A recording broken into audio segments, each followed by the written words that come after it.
बिस्मिल्लाहिर्रहमानिर्रहीम। अस्सलाम वालेकुम नाज़रीन कराम, मैं हूं मखदूम शहाबुद्दीन और आप देख रहे हैं मेरा फेसबुक और यूट्यूब चैनल। उम्मीद करता हूं आप सब लोग बखैर वाफियत होंगे और जहां भी होंगे अपने अहले खाना समेत खुश भी होंगे और महफूज भी। अगर अभी तक आपने इस वीडियो को लाइक नहीं किया तो लाइक जरूर कर लें। आपके लाइक्स और कमेंट्स हमारे लिए इसलिए भी अहमियत के हामिल हैं क्योंकि हमारे चैनल्स को लगातार रिपोर्ट किया जा रहा है। बहुत से लोगों को हमारा तर्ज सहाफत पसंद नहीं है और वो नहीं चाहते कि हमारी आवाज़ ज़्यादा लोगों तक पहुंच सके। इस असर को ज़ाहिर करने में आपके लाइक्स और कमेंट्स एक इंतहाई अहम किरदार अदा करते हैं। नाज़रीन इकराम, खबरें इंतहाई तशवीशनाक हैं क्योंकि खेल ज़्यादा खतरनाक हो चुका है और ज़ाती तौर पर अगर मैं बताऊं तो इस हद तक ये खेल जाएगा ये मैंने नहीं सोचा था। 8 जजेस को 8 मशकूक लिफाफे मौसूल हुए हैं।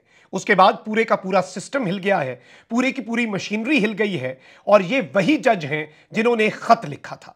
इन खतूत में क्या लिखा हुआ था, जो पाउडर था जो कि जानलेवा साबित हो सकता था, वो किस किस्म का था, ताज़ा तरीन डेवलपमेंट्स क्या हैं, वो केमिकल क्या है जो इन खतूत के अंदर इन जजेस को भेजा गया है अदालती कार्रवाई से एक दिन पहले।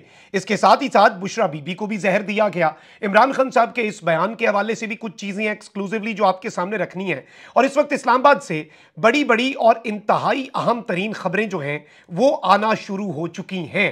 इस वक्त ओवरऑल जो सिनेरियो है, पॉलिटिकल लैंडस्केप है, वो बहुत तेजी से बदलता जा रहा है। सबसे पहले कुछ बड़ी इंपॉर्टेंट खबरें हैं, ये खबरें मिस ना हो जाएं कहीं, वो मैं आपके सामने रख देता हूं। काबीना डिवीजन ने हैकर्स की जानिब से मालूमात चुराने के लिए 12 नई चैट एप्लीकेशंस के इस्तेमाल पर तमाम विफाकी वजारतों और डिवीजन्स को मरासला भिजवा दिया है। जराये के मुताबिक हैकर्स मजमूई तौर पर 132 एप्लीकेशंस के जरिए अहम मालूमात तक रसाई की कोशिश कर रहे हैं और अब हैकर्स ने मालूमात चुराने के लिए 12 नई चैट एप्लीकेशंस का इस्तेमाल भी शुरू कर दिया है। इन चैट एप्लीकेशंस के जरिए ट्रैप करके अहम मालूमात तक रसाई की कोशिश की जा रही है। ज़राए ने बताया कि मरासले में एप्लीकेशंस इंस्टॉल करने वाले अफसरान को इंटरनेट मुनक़ता करने और मारूफ एंटीवायरस इंस्टॉल करके अपने मोबाइल फोन स्कैन करने की सिफारिश की गई है।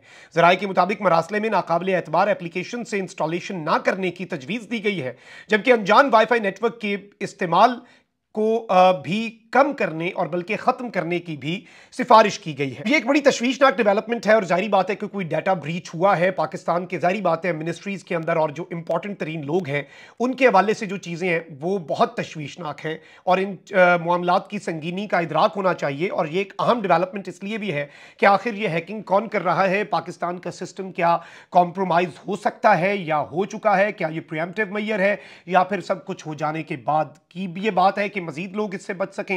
इस हवाले से चीजें ट्रांसपेरेंट अभी नहीं है, लेकिन वक्त के साथ ट्रांसपेरेंट हो जाएंगी।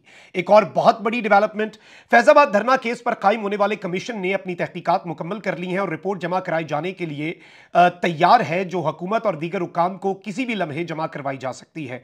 और इस सब के अंदर यह बताया गया है कि कमीशन के तीनों अरकान ने रिपोर्ट पर दस्तखत कर दिए हैं, जबकि रिपोर्ट की नकूल काबीना सेक्रेटरी, अटॉर्नी जनरल पाकिस्तान और सुप्रीम कोर्ट के रजिस्ट्रार को जमा करवाई जाएंगी।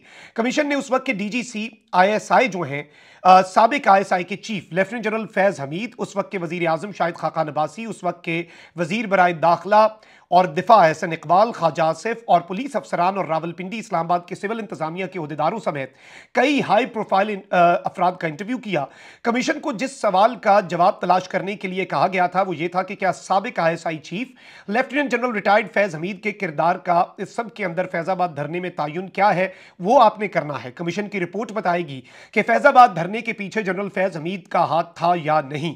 सुप्रीम कोर्ट, हुकूमत ने सुप्रीम कोर्ट की हिदायत पर उन लोगों की निशानदही के लिए कमीशन तश्कील दिया था जिन्होंने 6 साल कबल इस्लामाबाद के इलाके फैजाबाद में धरने की मनसूबाबंदी, माली मुआवनत और उस धरने की हिमायत की। अब ये रिपोर्ट किसी भी लम्हे आ सकती है, इसके मदरजात हासिल करने की मैं भी कोशिश कर रहा हूं कि यह पता चल जाए कि इसमें फैज हमीद को कसूरवार ठहराया गया है या नहीं, और अगर ठहराया गया है तो यह एक बहुत बड़ा प्रेसिडेंस होगा और एक बहुत बड़ी डेवलपमेंट होगी। अच्छा, वैसे अभी नून लीग वाले कहते हैं कि काजी साहब को एक बेंच बनाना चाहिए और वैसे भी जस्टिस शौकत अजीज सिद्दीकी के जो इल्जामात हैं वो तो ये थे कि पॉलिटिकल इंजीनियरिंग हो रही है इमरान खान के हक में, हो सकता है वो पॉलिटिकल इंजीनियरिंग हो बाजवा और फैज की तरफ से, और ये इल्जामात थे उस वक्त के फैज हमीद के ऊपर, उनके इल्जामात थे, उनकी तहकीकात भी अभी रहती हैं। अब इस सब के अंदर खान साहब ने बड़ी दबंग बात की। साफियों ने आज खान साहब से कहा कि खान साहब ये भी तो बात है। खान साहब ने कहा मुझे कोई एतराज नहीं है, पहले उस पर तहकीकात कर लो, पहले उस पॉलिटिकल इन्वॉल्वमेंट के ऊपर एजेंसीज की तहकीकात कर लो, चाहे फैज से करनी है, चाहे बाजवे से करनी है, जिससे मर्जी करनी है, जिसका तुम लोगों का यह दावा है कि शायद बेनिफिशियरी मैं हूं, पहले वो तहकीकात कर लो, फिर ये कर लो, लेकिन करो। एजेंसीज का जो पॉलिटिकल रोल है उसके ऊपर बात जरूर करो। और ये जो एक डेवलपमेंट है ये बहुत कुछ वाजे करेगी। साइफर केस के हवाले से भी डिटेल्स आपके सामने रख देता हूं। साइफर केस में बानी पीटीआई इमरान खान और शाह महमूद कुरैशी की सजा के खिलाफ अपीलों पर समाअत कल तक मुलतवी कर दी गई है। इस्लामाबाद हाईकोर्ट ने साइफर केस में बानी पीटीआई और साबिक वजीर खारजा शाह महमूद कुरैशी की अपीलों पर समाअत कल तक मुलतवी कर दी है। इस्लामाबाद हाईकोर्ट के चीफ जस्टिस आमिर फारूक और जस्टिस मियां गुल हसन औरंगजेब ने समाअत की। बानी पीटीआई और शाह महमूद कुरैशी की जानिब से बैरिस्टर सलमान सफदर और दीगर अदालत में पेश हुए। विफाकी तहकीकाती इदारे एफआईए की प्रोसिक्यूशन टीम में हामिद अली शाह, जुल्फिकार नकवी और दीगर अदालत के रूबरू हाजिर हुए। कमरे अदालत में शाह महमूद कुरैशी की अहलिया बेटी गौहर बानो और साहबजादे जैन कुरैशी भी मौजूद थे। अब ये सारी की सारी चीजें मैंने आपके सामने रखी हैं। ये अहम तरीन अपडेट्स हैं, ये अहम तरीन डेवलपमेंट्स हैं और देखते हैं कि इस मामले के अंदर क्या होता है। सेनेट के रिजल्ट्स आ रहे हैं। ऑब्वियसली हुकूमत जो है उसे सीटें जिस तरह से दी गई हैं और पंजाब के अंदर भी और इस्लामाबाद की जो सीट्स हैं सेनेट की वो भी डार साहब भी मुंतखब हो चुके हैं, सब कुछ हो रहा है। लेकिन केपी के अंदर इंतखाबात मुलतवी कर दिए गए। लेकिन एक बड़ी डेवलपमेंट है, हुकूमत इसमें फंसने जा रही है सिस्टम, क्योंकि अली अमीन गंडापुर साहब ने एक बात कही है कि गैर कानूनी तौर पर रुकन बनने वालों को हल्फ नहीं लेने देंगे। यानी उन्होंने ये बात वाजे कर दी है कि हल्फ तो नहीं होगा, फिर सेनेट की सीटें लटकानी है तो लटकी रहें।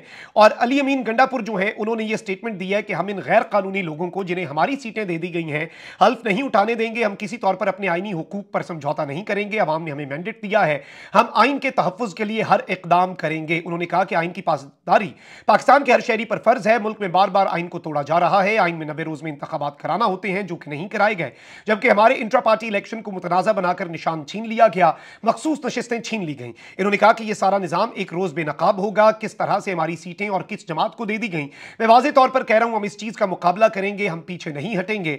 इन्होंने इस सब के अंदर मैं आपको बताऊं कि यह एक दबंग पोजीशन तो ली है, लेकिन यहां पर इलेक्शन कमीशन के साबिक सेक्रेटरी हैं कुंवर दिलशाद, उन्होंने कहा कि चेयरमैन और डिप्टी चेयरमैन का इंतखाब उस वक्त तक नहीं हो सकता जब तक केपी में सेनेट इंतखाब नहीं हो जाता।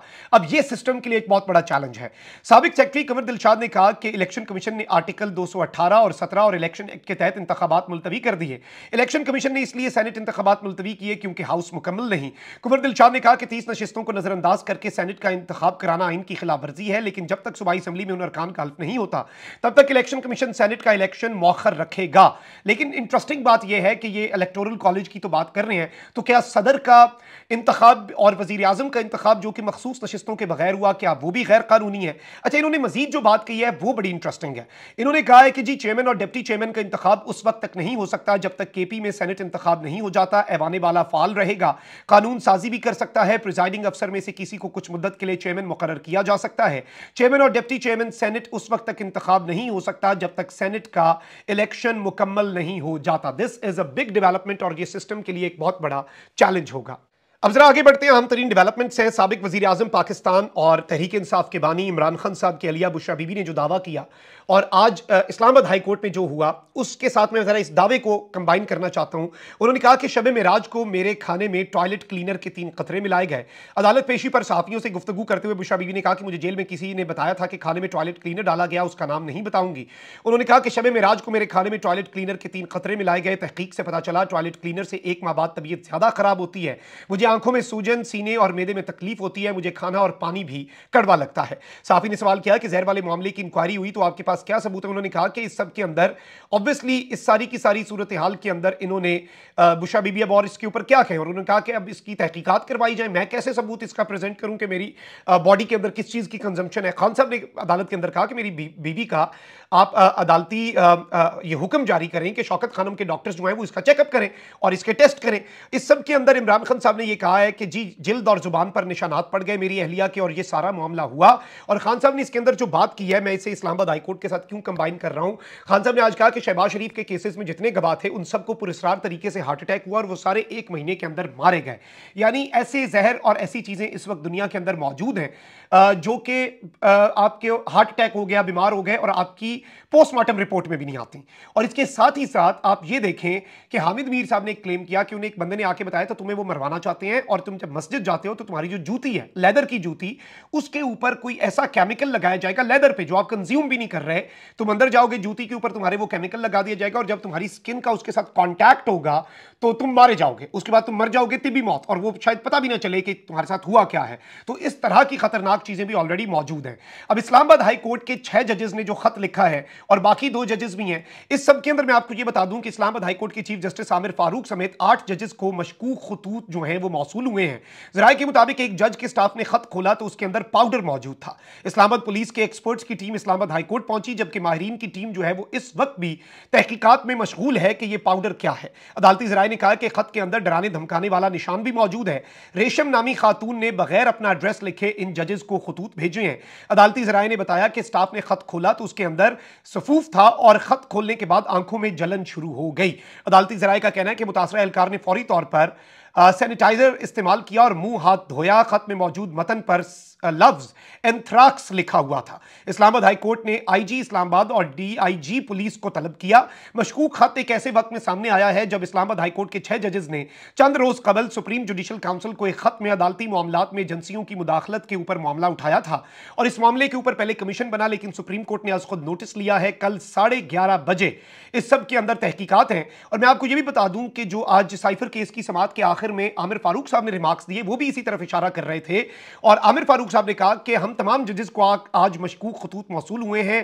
खतूत में एंथ्राक्स का बताया गया है। खतूत में बुनियादी तौर पर हमें थ्रेट किया गया है, एक धमकी हमें पहुंचाई गई है और यह धमकी अच्छी खासी खतरनाक है। यह मामला जो है ये अच्छा खासा सीरियस मामला है और इससे आप मामलात की संगीनी का इदराक कर लें कि इन जजेस को यह धमकाया गया है, बेसिकली मैसेज कम्युनिकेट किया गया है कि आपकी जान भी जा सकती है इस सब के अंदर और आपको रास्ते से हटाना कोई ज्यादा मुश्किल काम नहीं है। और यह एक धमकी थी, ये मारने की कोशिश नहीं थी, लेकिन ये एक धमकी थी कि अगली दफा कुछ और भी हो सकता है और अगली दफा कुछ और तरीके से भी आपके ऊपर ये मामलात किए जा सकते हैं।